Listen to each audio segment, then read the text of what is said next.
ஒரு பெரிய வலிமையான அரசன் இருந்தான். அவன் பெயர் ராவணன். அவனுக்கு 10 தலைகள், 20 கைகள் இருந்தன. அவன் பறக்கும் ரதத்தில் வானத்தில் பறந்து வந்தான்.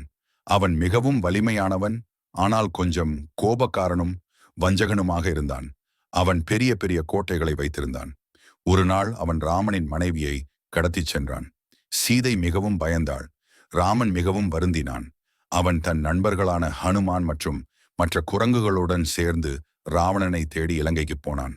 அவர்கள் இலங்கையை அடைந்ததும் ஒரு பெரிய போர் தொடங்கியது. குரங்குகள் பெரிய பெரிய மரங்களை பிடுங்கி ராவணன் மேல் வீசின. ஒரு குரங்கு தவறுதலாக ராவணனின் மூக்கில் வாழைப்பழத்தை வீசியது. எல்லாரும் சிரித்தார்கள். பறவைகள் சத்தமாக கூவின. ராவணன் மிகவும் வலிமையானவன், ஆனால் ராமன் மிகவும் தைரியசாலி. அவன் தன் வில்லில் அம்பை பாய்ச்சி ராவணனின் 10 தலைகளையும் சுட்டு வீழ்த்தினான். ராவணன் தோற்றுப்போனான். சீதை மிகவும் மகிழ்ச்சியாக இருந்தாள்.